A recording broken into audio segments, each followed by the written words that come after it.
Hello students, आज की class में जो हम टॉपिक करने वाले हैं उसका नाम है adjoint and inverse of matrix. यानी कि हम एडजॉइंट ऑफ मैट्रिक्स और इनवर्स ऑफ मैट्रिक्स पढ़ेंगे। देखिए, मैंने हर बार कहा है कि आप कोई भी टॉपिक स्टार्ट करें तो एनसीईआरटी में आप एक्सरसाइज से स्टार्ट नहीं करेंगे, क्योंकि कुछ ना कुछ ऐसी बातें होंगी जो एनसीईआरटी में आपको लिखी हुई मिलेगी और वो एग्जाम के लिए बहुत इंपॉर्टेंट है, जो एक्सरसाइज में नहीं मिलने वाली। तो यहां पर देखिए क्या लिखा हुआ है। In the previous chapter we have studied inverse of matrix. अब देखो यहां पर इसने बताया है कि हमने प्रीवियस चैप्टर यानी कि एनसीईआरटी में थर्ड चैप्टर में हमने इनवर्स निकालना सीखा था by using the elementary operation. आपने भी सीखा था ए की पावर -1, इसे ए इनवर्स बोलते हैं ना, ए इनवर्स। इसको निकालने का तरीका हमने सीखा था एलिमेंट्री रो ऑपरेशन और एलिमेंट्री कॉलम ऑपरेशन से। अब यहां पर कहते हैं in this section we shall discuss the conditions for existence of inverse of a matrix. अब हम डिस्कस करेंगे कि क्या वो इनवर्स निकालने के लिए एग्जिस्ट करती है या नहीं करती है। To find the inverse of A, that is A inverse, ये लिखने का तरीका है a raise to the power -1। We shall first define adjoint. सबसे पहले हमें क्या डिफाइन करना होगा? Adjoint of matrix. तो एडजॉइंट सीखना पड़ेगा सबसे पहले। अब देखो एडजॉइंट के बारे में इसने क्या बताया, व्हाट इज द एडजॉइंट। तो आपने ये प्रीवियस एक्सरसाइज में पढ़ा हाउ टू फाइंड कोफैक्टर। ये मैंने आपको प्रीवियस लेक्चर में बताया था। जो इससे पिछली एक्सरसाइज है 3.4, उसमें आपने अच्छे से पढ़ लिया होगा। अगर नहीं पढ़ा तो प्लीज पहले उसे पढ़ें, तभी आपको चीजें समझ में आएगी। आपके सामने सबसे पहले एक चीज तो कंपलसरी है, देखिए मैं यहां पर बता रहा हूं, वो चीज को बहुत इंपॉर्टेंटली नोट करिएगा और समझिएगा। सबसे पहली बात जो कंपलसरी है वो ये है कि एनी स्क्वायर मैट्रिक्स यानी कि किसी भी स्क्वायर मैट्रिक्स के लिए, याद रखना स्क्वायर यानी कि 2x2 की मैट्रिक्स हो सकती है या फिर 3x3 की मैट्रिक्स हो सकती है। किसी भी स्क्वायर मैट्रिक्स के लिए आप सबसे पहले क्या निकालते हो? सबसे पहले आप निकालोगे उसके लिए माइनर। और माइनर कैसे निकालते हैं ये मैंने लास्ट एक्सरसाइज में आपको करा दिया था, इस एक्सरसाइज में भी कराऊंगा क्योंकि यहां पर माइनर निकालना होगा। उसके बाद निकालते हैं आप कोफैक्टर। तो माइनर के बाद कोफैक्टर्स कैसे निकलते हैं? कुछ साइन चेंज हो जाते हैं, ये बताया था मैंने आपको। अब कोफैक्टर के बाद जो नेक्स्ट स्टेप है वो है आपके पास एडजॉइंट। और एडजॉइंट के साथ साथ आपको निकालना पड़ेगा डिटर्मिनेंट या इवैल्यूएट या फिर इसे कह सकते हैं ऐसे, है ना, ऐसे डिटर्मिनेंट ऑफ ए।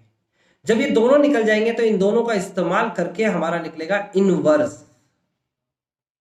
यानी कि इनवर्स निकालने का जो एक तरीका था वो एलिमेंट्री रो ऑपरेशन भी था, और दूसरा तरीका ये है कि पहले माइनर निकालिए, फिर कोफैक्टर निकालिए, फिर उसका ट्रांसपोज कर देंगे तो एडजॉइंट आ जाएगा, और उसके साथ साथ इवैल्यूएट भी करिए उस मैट्रिक्स को और इनवर्स बना दीजिए। फॉर्मूला क्या होगा अभी हम बताएं। यहां पर यही बात लिखी हुई है, डेफिनेशन 3 पढ़ लेना, ज्यादा इंपॉर्टेंट नहीं है क्योंकि ये मैं समझाने वाला हूं। आपको एग्जाम्पल 23 दे रखा है, ये आपका होमवर्क होगा। जब एक्सरसाइज करा दूंगा मैं उसके बाद ये होमवर्क करिएगा, यानी कि एडजॉइंट निकालने का क्या तरीका होता है ये मैं एक्सरसाइज के बाद बताऊंगा, ठीक है ना। उसके बाद आपके सामने आता है थ्योरम फर्स्ट। कहता है if A be any given square matrix, याद रखना स्क्वायर मैट्रिक्स। कहता है ऑफ ऑर्डर n, यानी 2x2 की मैट्रिक्स हो सकती है या फिर 3x3 की मैट्रिक्स हो सकती है तुम्हारी क्लास में। तो कहता है तो उस केस में a into adjoint of a is equal to adjoint of a into a is equal to determinant of a into identity of matrix. ये होता है, ये थ्योरम फर्स्ट है, इसने डिफाइन किया है। आपको इसे वेरिफिकेशन को देख लेना है, इंपॉर्टेंट नहीं है तो आप वेरीफाई मत करिए। इस तरीके से आपको इसका क्वेश्चन मिलेगा, वो क्वेश्चन करिए, एक्सरसाइज में क्वेश्चन है तो हम वहीं पर करेंगे इसे वेरीफाई। आगे कहता है डेफिनेशन 4 के अंदर A square matrix A is said to be a singular. देखो ये वर्ड बहुत इंपॉर्टेंट है, सिंगुलर।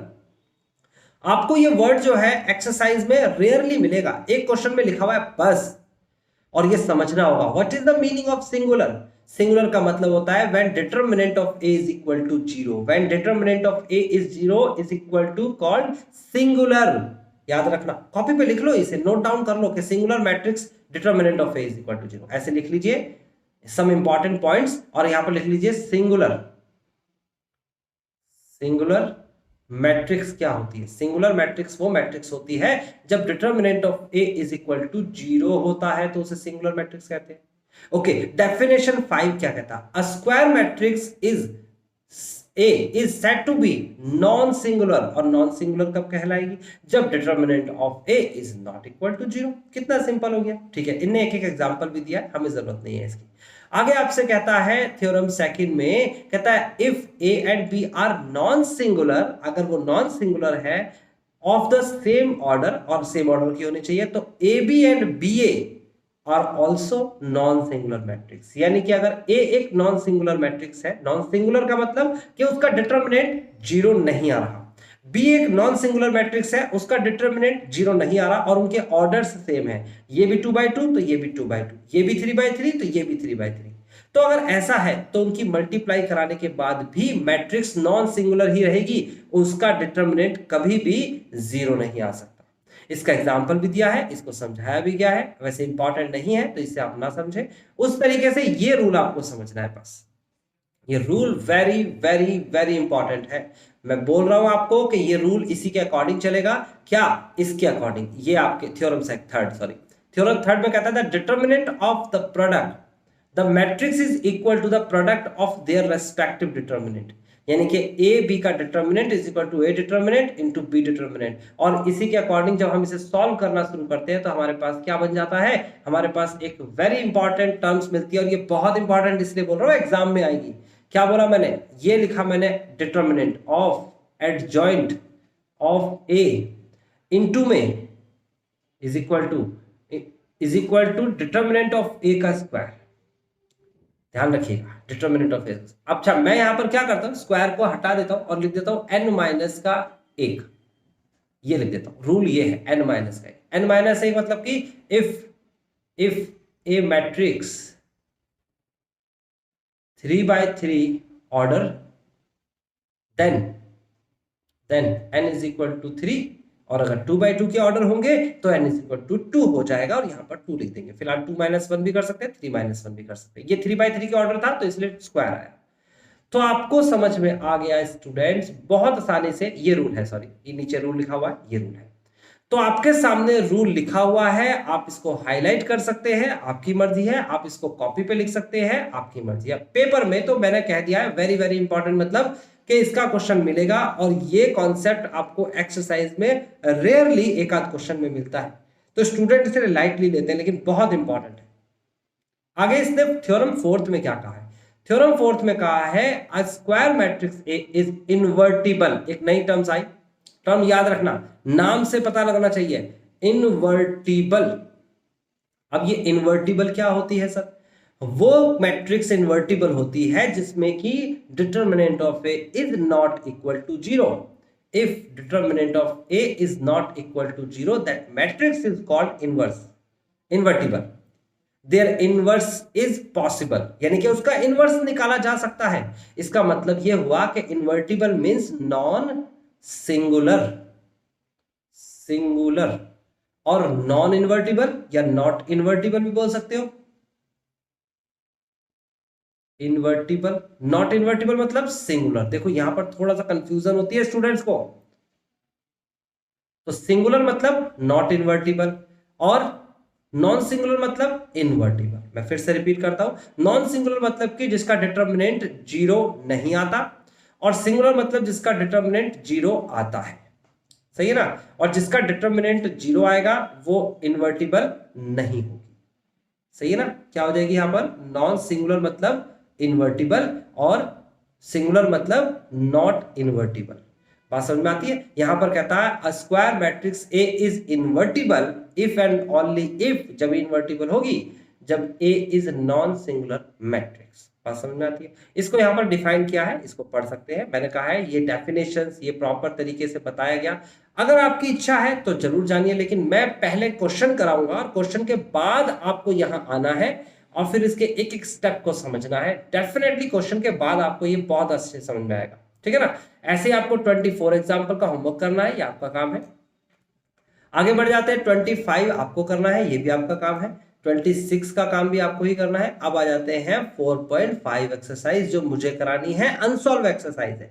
और ये सॉल्व करने के बाद जब मैं करा दूंगा ये एक्सरसाइज, उसके बाद ये एग्जाम्पल करिएगा। तो चलिए हम स्टार्ट कर रहे हैं पहले क्वेश्चन से। पहला क्वेश्चन क्या कहता है? कहता है find adjoint of each of matrices. आप इन मैट्रिसेस के क्या निकालेंगे? एडजॉइंट निकालेंगे। तो कैसे निकलता है एडजॉइंट, मैं बता देता हूं। पहला क्वेश्चन में आपको लेट करना है सबसे पहले।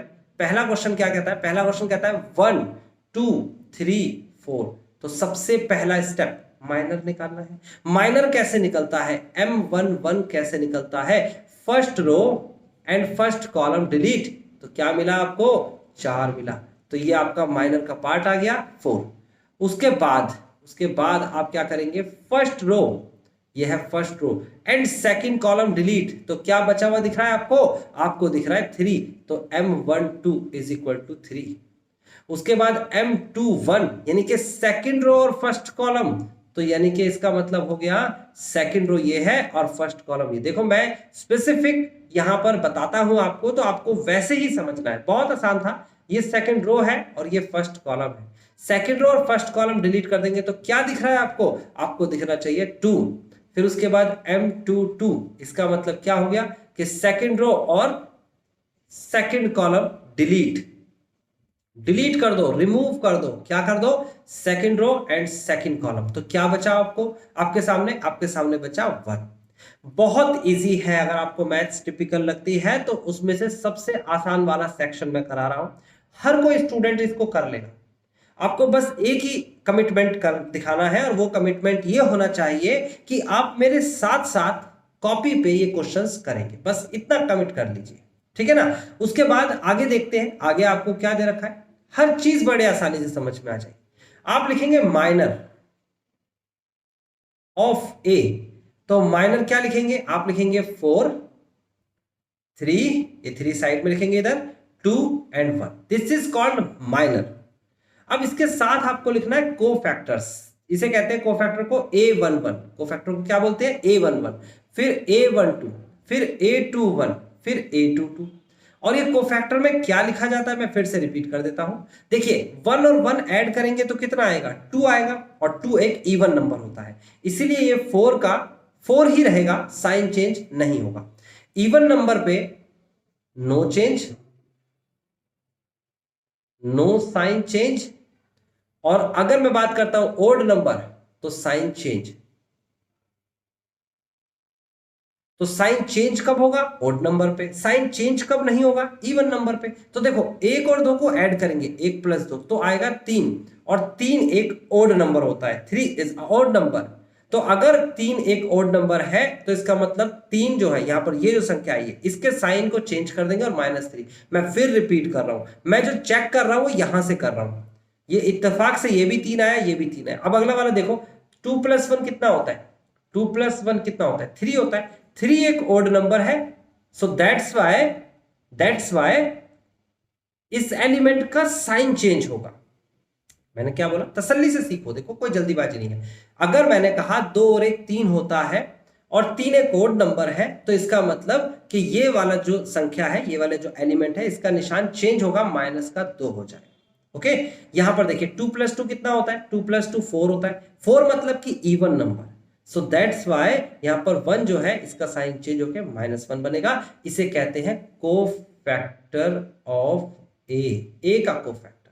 और क्या होगा कोफैक्टर? ये लिख दिया जाएगा 4, फिर ये आएगा आपके सामने -3, फिर ये आएगा आपके सामने -2, और फिर आएगा ये -1। तो कोफैक्टर समझ में आया? अब बस आपको, ये तो हमने लास्ट एक्सरसाइज में भी किया था, लेकिन जिस स्टूडेंट ने नहीं किया हमने डिटेल में समझ लिया। इसके बाद का स्टेप जो है वो बहुत आसान है, उसे कहते हैं एडजॉइंट, जो इस एक्सरसाइज का पार्ट है। एडजॉइंट जो है ऑफ ए क्या होता है? एडजॉइंट ऑफ ए होता है कोफैक्टर ऑफ ए का ट्रांसपोज। कोफैक्टर ऑफ ए का ट्रांसपोज एडजॉइंट ऑफ ए कहलाता है। इसका मतलब ये हुआ कि अगर मैं आपको कोफैक्टर देखता हूं यहां पर, इस कोफैक्टर के ट्रांसपोज कर दीजिए। ट्रांसपोज मतलब कि रो चेंज इनटू द कॉलम, यानी कि ये जो रो बनी हुई है ना फर्स्ट रो, इसको कॉलम बना दीजिए 4 और -3। ये जो सेकंड रो बनी हुई है ना, ये रही सेकंड रो, इसको कॉलम बना दीजिए -2 -1, and this is the final answer adjoint को ADJ भी करके दिखाते हैं, dot A ADJ। Adjoint of A आ चुका है, आंसर भी आ चुका है, यानी कि पिछली एक्सरसाइज जिसने की है उसे पहला क्वेश्चन बहुत आसान लगेगा। ठीक है, तो फिर इस एक्सरसाइज में एक नया क्या है, नया मैं बताता हूं एक बात जो इंपॉर्टेंट है। अगर 2/2 का आपको मैट्रिक्स मिलता है, क्या मिलता है, 2/2 की मैट्रिक्स मिलती है। अगर 2/2 की मैट्रिक्स मिलती है तो उस केस में आप जो है एडजॉइंट जो है वो शॉर्टकट तरीके से निकाल सकते हो। क्या है वो शॉर्टकट तरीका, एनसीईआरटी में तो लिखा हुआ है, मैं रिपीट कर देता हूं। देखो, adjoint of A, adjoint of A direct निकालोगे जब तक आपसे माइनर और कोफैक्टर नहीं पूछा। अगर माइनर और कोफैक्टर पूछा है तब ऐसा नहीं करेंगे, तब पहले माइनर निकालेंगे, फिर कोफैक्टर निकालेंगे, फिर एडजॉइंट निकालेंगे। तरीका मैंने बता दिया, आपने कॉपी पे भी लिख लिया। अगर डायरेक्ट एडजॉइंट पूछता है तो क्या करेंगे, ध्यान से समझिएगा। मेरे को ये मेन डायगोनल दिखती है, ये मेन डायगोनल कहलाती है 1 और 4, इसको इंटरचेंज कर देंगे। क्या कर देंगे, इंटरचेंज, इंटरचेंज यानी कि एक दूसरे से बदल देंगे। इसका मतलब यह हुआ कि 4 ऊपर लिख देंगे और 1 नीचे लिख देंगे। कितना आराम से काम कर दिया आपने, कोई कंफ्यूजन नहीं।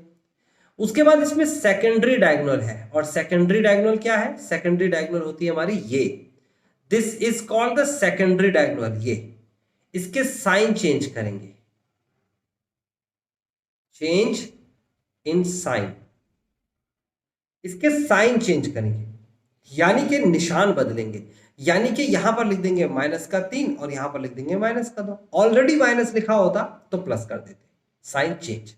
ओके, और ये आ गया हमारा एडजॉइंट ऑफ ए। कुछ भी नया नहीं करना, एक तरफ आपको क्या करना है, एक तरफ आपको क्या करना है, इस तरफ आपको इंटरचेंज द एलिमेंट्स, यानी कि नीचे का ऊपर, ऊपर का नीचे, और इस तरफ क्या करना है आपको, इस तरफ साइन चेंज करने हैं। बस देखो आपका आंसर मैच करता हुआ दिखेगा। ये हमारा अभी का आंसर है, एक स्टेप में आ गया, और ये आंसर हमने निकाला कैसे, माइनर, कोफैक्टर और फिर एडजॉइंट करके। तो आपको इस क्वेश्चन में क्या पूछ रहा था, सिर्फ एडजॉइंट, तो ये रहा डायरेक्ट तरीका। 2/2 में ये तरीका एप्लीकेबल होगा, 3/3 में ऐसा कोई तरीका नहीं है, उसमें ऐसे ही चलना पड़ेगा, माइनर फिर कोफैक्टर फिर एडजॉइंट। ठीक है, तो ये बात हमें समझ में आ गई है। जल्दी से वीडियो को पॉज करिए और अगला वाला पार्ट करके दिखाइए। अगले वाले पार्ट को कैसे करना है, आपने पिछली एक्सरसाइज पढ़ी होगी तो पता लग गया होगा। माइनर कैसे निकलेगा, कोफैक्टर कैसे निकलेगा, और एडजॉइंट के अंदर सिर्फ ये नया रूल आपको पढ़ाना है और कुछ नहीं करना है। करके दिखाइए ये अगला वाला पार्ट, फिर मैं करके दिखाऊंगा और मैच करते हैं मेरा और आपका आंसर सेम आ रहा है कि नहीं।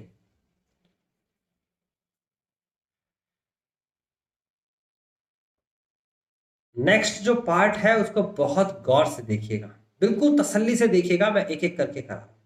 मैं यहां पर सॉल्यूशन में डायरेक्ट कर रहा हूं, और डायरेक्ट में आपके सामने सेकंड क्वेश्चन में मैं माइनर निकाल, क्या निकाल रहा हूं, माइनर ऑफ ए।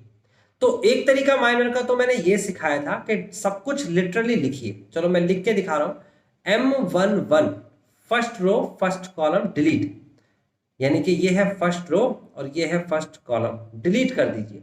तो 4 संख्या आपके सामने है, आप उसे लिखेंगे 3 5 0 1। और जब इसे सॉल्व करेंगे तो कैसे करेंगे, आप राइट वाले यानी कि मेन डायगोनल की मल्टीप्लाई कराएंगे, 3 आएगा माइनस का 0, आंसर आया 3। कितना आराम से समझ में आ गया आपको। अब उसके बाद first row and second column delete, यानी कि ये है सेकंड कॉलम। 4 अभी भी संख्या आपको दिख रही है, आप क्या करेंगे, उसको किस तरीके से लिखेंगे, आप लिखेंगे M12 इज इक्वल टू, अब की बार 4 संख्याएं जो आपको दिख रही हैं, यानी कि 4 एलिमेंट्स दिख रहे हैं, 2 5 -2 1। और जब इसे सॉल्व करेंगे तो पहले मेन डायगोनल की मल्टीप्लाई हो जाएगी, तो 2 1 2, माइनस का 5 multiply by 2 is equal to minus का 10, एंड दिस इज 12। ठीक है, बात समझ में भी आती है। ऐसे ही निकालेंगे M13, मेरे से पहले पहले आपने निकालना है, मेरी वीडियो को आपको जब ही देखना है जब आपको नहीं आ रहा होगा। ठीक है, तो मैं तसल्ली से करा रहा हूं उन बच्चों के लिए जो पहली बार देख रहे हैं और एडजॉइंट सीखना चाहते हैं। ठीक है, तो देखिए ये है फर्स्ट रो और ये है थर्ड कॉलम। फर्स्ट रो और थर्ड कॉलम डिलीट, तो क्या बचेगा आपके पास, 2 3 -2 0। और यहां पर क्या आएगा, अब मेन डायगोनल की मल्टीप्लाई कराएंगे 0 और सेकेंडरी डायगोनल की मल्टीप्लाई कराएंगे माइनस का 6, दिस इज 6। इसी तरीके से आगे बढ़ जाते हैं और आगे आपके सामने है second row and first column delete. Second row and first column, m second row और फर्स्ट कॉलम डिलीट, तो क्या बचेगा भाई, माइनस का 1 2 0 1। ओके, इसी तरीके से m2 2 मतलब कि सेकंड रो, इसे सॉल्व कर लेते हैं, माइनस का 1 माइनस 0, दिस इज माइनस 1।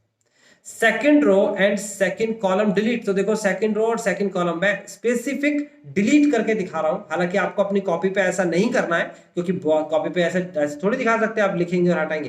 तो आपको अंदाजे से अपनी उंगली को रख के, अपने पेन को इसके ऊपर रख के आपको इसे चेक करना है क्या बचेगा। तो बचेगा आपके सामने 1 और 2, और बचेगा माइनस का 2 1। ठीक है, सॉल्व करेंगे तो 1 माइनस का -4 एंड दिस इज कॉल्ड 5। इसी तरीके से आगे बढ़ जाते हैं, आगे है आपके पास M23। M23 का मतलब क्या हो गया कि सेकंड रो जो इस समय है और थर्ड कॉलम डिलीट। तो इस समय क्या बचेगा, ये बचेगा आपके पास 1 -1, फिर उसके बाद -2 और 0। तो सॉल्व करेंगे, राइट में मल्टीप्लाई करेंगे 0 माइनस ये वाले सेकेंडरी डायगोनल की मल्टीप्लाई करेंगे 2। देखो -2 और -1 2 होता है पॉजिटिव का, आंसर माइनस का 2 है। ओके, उसके बाद आगे बढ़ जाते हैं, तो आगे है हमारे पास third row and first column delete. और थर्ड रो फर्स्ट कॉलम जब डिलीट करेंगे M31, तो आपके सामने क्या संख्या आएगी, माइनस का 1 2 एंड 3 5। जब इसे सॉल्व करेंगे तो माइनस का 5 माइनस का 3 2 6, दिस इज माइनस का 11। माइनस 32, सॉरी M32 में क्या करेंगे, M32 में ये कर देंगे आप third row and second column delete. तो जब ये डिलीट कर देंगे तो चार संख्याएं अभी भी दिख रही हैं आपको, 1 2 1 2 और 2 5, है ना। आप इसे सॉल्व करेंगे तो मेन डायगोनल की मल्टीप्लाई करेंगे तो 5 - 4, दिस इज 1। और उसके बाद आप करेंगे M33 यानी कि थर्ड रो और third column delete. M33 third row third column delete, तो क्या हो जाएगा third row third column delete, 1 - 1 2 3। और जब इसे सॉल्व करेंगे तो 3 माइनस का -2, याद रखना मैं माइनस के साथ बहुत केयरफुली काम कर रहा हूं। देखो 1 की मल्टीप्लाई 3 में कराएंगे तो 3 आएगा, लेकिन 2 की मल्टीप्लाई -1 में कराएंगे तो माइनस का 2 आएगा। और माइनस का हमारा अपना फॉर्मूले में लगता है, कोई कंफ्यूजन नहीं होनी चाहिए, माइनस माइनस प्लस यानी कि आंसर आ गया 5। अब मुझे क्या निकालना है, अब मुझे निकालना है कोफैक्टर। कोफैक्टर मतलब कि C11। और C11 क्या होगा अभी देख लेते हैं, ये देखिए C11 आपके सामने है, ये रहा। तो C11 आप लिखेंगे इस तरफ, और C11 में क्या आएगा भाई, आपको मैंने बताया अभी कि आप देखेंगे 1 + 1 कितना होता है 2, and 2 is an even number. और अगर ये इवन नंबर है तो जो साइन चेंज है वो नहीं होगा, यानी कि 3 का 3 रहेगा। फिर उसके बाद लिखेंगे C12, C की जगह कोफैक्टर की जगह आप A भी लिख सकते हैं, क्योंकि स्टैंडर्ड है एनसीईआरटी में A लिखा हुआ है, लेकिन कहीं कहीं पर आपको C लिखा हुआ दिखेगा तो आप C भी देख सकते हैं, ठीक है ना। A11 मैं इसे अंडरलाइन कर दूं, नॉट अंडरलाइन, पार्टीशन कर दूं, है ना। तो A11 की वैल्यू हो गई, A12 की वैल्यू कितनी हो जाएगी भाई, 1 और 2 तो 3 होता है, और 3 एक ओड नंबर है, तो साइन जो है वो चेंज हो जाएगा, माइनस का 12 हो जाएगा। फिर उसके बाद 1 और 3 को जोड़ो जरा, 1 और 3 देखो कहां पर जोड़ रहा हूं मैं, 1 और 3 4 होता है, 4 एक इवन नंबर है, तो जो 6 है वो 6 ही रहेगा। A13 = 6, sign no change. उसके बाद देखो A21 यहां पर A21, तो A21 कितना हो जाएगा, 2 + 1 3 होता है, यानी कि ओड नंबर, साइन चेंज हो जाएगा, ये हो जाएगा माइनस की जगह प्लस। फिर उसके बाद A22 का मतलब क्या हो गया कि सेकंड रो और सेकंड कॉलम डिलीट, इस सॉरी कैंसिल करा है, तो इसका मतलब ये हो गया 2 + 2 4 होता है, 4 एक इवन नंबर है, तो 5 का हो जाएगा 5, वैसा का वैसे ही रहेगा।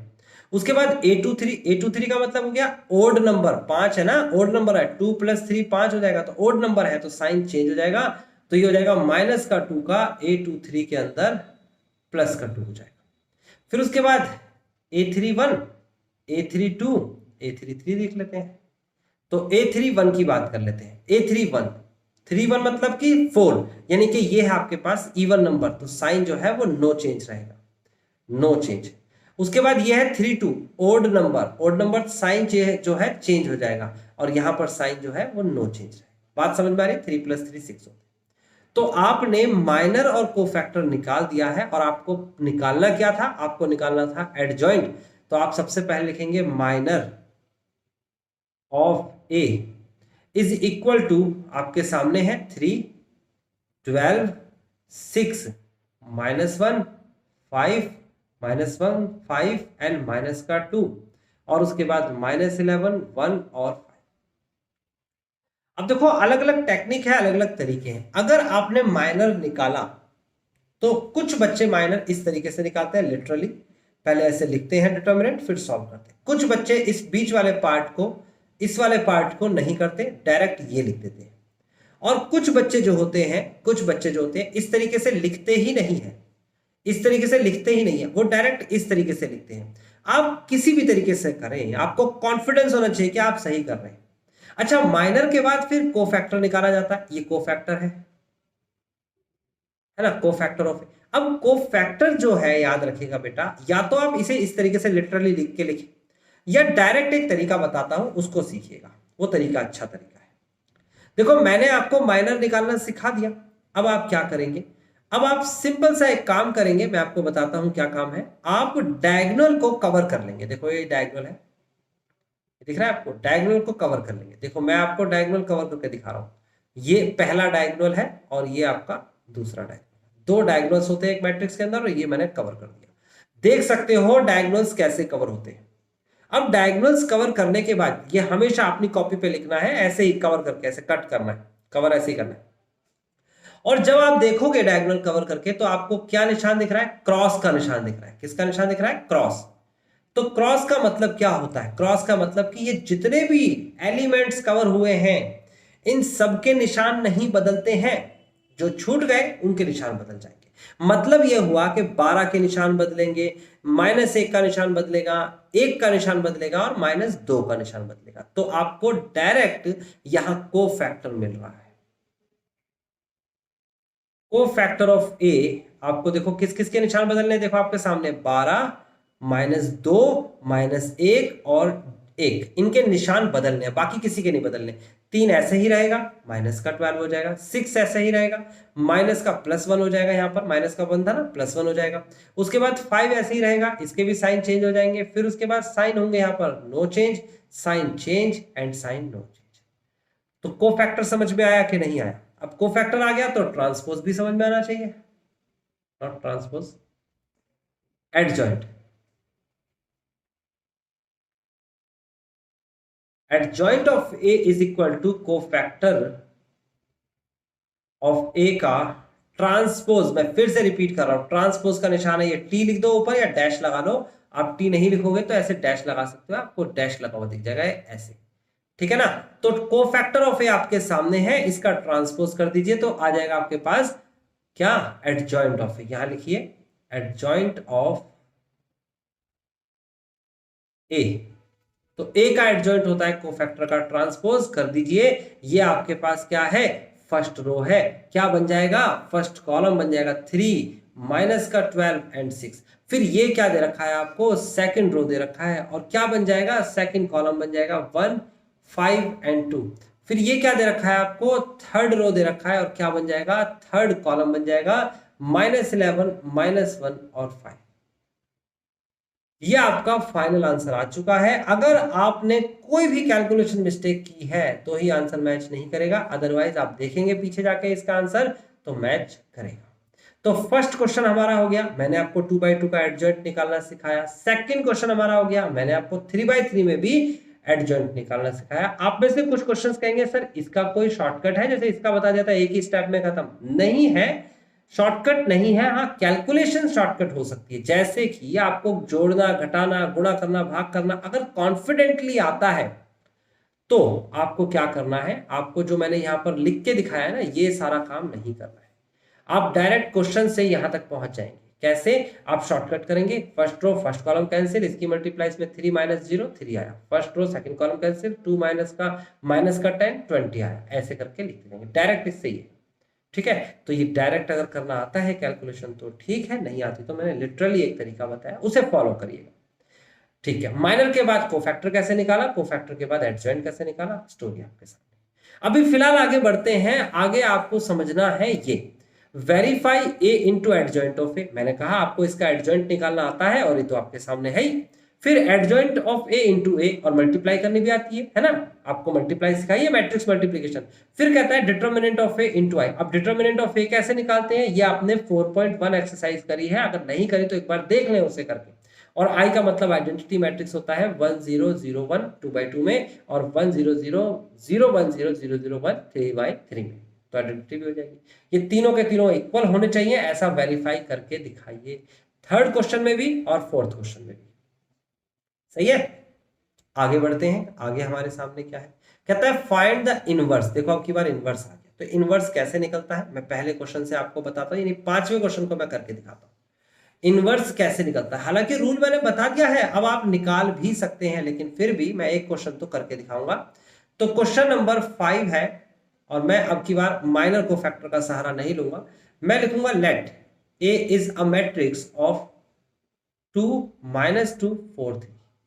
आपको मैं बता देता हूं, इसमें एक पार्ट में तो निकालेंगे ए का डिटर्मिनेंट, और कैसे निकलता है डिटर्मिनेंट, बहुत सिंपल है। आप राइट साइड में मेन डायगोनल की मल्टीप्लाई कराएंगे तो आएगा 2 3 6 6, माइनस का निशान लगाएंगे, 4 की मल्टीप्लाई 2 में कराएंगे तो माइनस का 8, और आंसर आ जाएगा आपके सामने 8 आएगा। भाई 18 कहां से आ गया, है ना, 4 दूनी 8 होते हैं, 4 2 8, ठीक है, माइनस और माइनस प्लस होगा, 6 और 8 जोड़ देंगे तो आ जाएगा 14, 6 + 8 = 14। दूसरे पार्ट में आपको एडजॉइंट निकालना है। अब आप कहेंगे सर एडजॉइंट निकालने का अभी अभी आपने तरीका बताया है, तो एडजॉइंट आप उस तरीके से भी निकाल सकते हो, और दूसरा तरीका एडजॉइंट आप ऐसे भी निकाल सकते हो। कैसे भला, एडजॉइंट ऑफ ए बराबर, मैंने कहा कि इसमें माइनर को फैक्टर तो पूछा नहीं है, इनवर्स पूछा है ना डायरेक्ट, तो हम इनवर्स निकाल सकते हैं। और डायरेक्ट कैसे इनवर्स निकलेगा वो मैं आपको बता देता हूं। ये 2 की मल्टीप्लाई 3 में हो जाएगी। किसकी मल्टीप्लाई हो जाएगी, 2 की मल्टीप्लाई 3 में, इनके मेन डायगोनल की मल्टीप्लाई हो जाएगी। मैं फिर से रिपीट कर रहा हूं, आपको मेन सॉरी मल्टीप्लाई नहीं, इंटरचेंज हो जाएंगे, 2 और 3 इंटरचेंज होंगे, नॉट मल्टीप्लाई। मल्टीप्लाई तो हो चुकी है ना यहाँ पर, तो इंटरचेंज हो जाएंगे, और इंटरचेंज में क्या होगा, ये 3 ऊपर पहुंच जाएगा, 2 नीचे आ जाएगा। और उसके बाद सेकेंडरी डायगोनल, यानी कि ये 4 और माइनस का 2 दे रखा है, इसे सेकेंडरी बोलता हूं मैं, तो इस डायगोनल के क्या होंगे, साइन चेंज हो जाएंगे, 4 का -4 हो जाएगा, और 2 -2 का 2 हो जाएगा पॉजिटिव। ये कॉपी पे लिख लीजिए, आपके दो चीज आ गई, क्या आ गई, इवेल्युएट करना आ गया 4.1, एडजॉइंट निकालना आ गया 4.5। 5 है आपके सामने, इसमें आपको एडजॉइंट निकालना सिखा है, ठीक है। अब आपको इनवर्स निकालना सिखाया जा रहा है, इनवर्स पूछा जा रहा है, तो इनवर्स कैसे निकालेंगे, लिखेंगे इनवर्स ऑफ ए, जिसे हम a⁻⁻1 भी बोलते हैं, is equal to 1 upon determinant of A into adjoint of A. ये रूल है, आप जल्दी से इसे कॉपी पे लिख लीजिए। तो A inverse is equal to 1 upon 14, और यहां आएगा 3, यहां आएगा 2, यहां आएगा -2, यहां आएगा। This is the final answer. आपको पहला क्वेश्चन मैंने बता दिया कैसे किया जाता है। अब उसके बाद ये 5वां क्वेश्चन हो गया, तो छठा क्वेश्चन आपको ट्राई करना है। अब मैं आपको 7वां क्वेश्चन कराता हूं, और इनवर्स 3/3 से कैसे निकलता है वो बताता हूं। जल्दी से वीडियो को पॉज करें, और पॉज करने के बाद आप छठा क्वेश्चन खुद से ट्राई करें, देखें आपका आंसर मैच करता है या नहीं।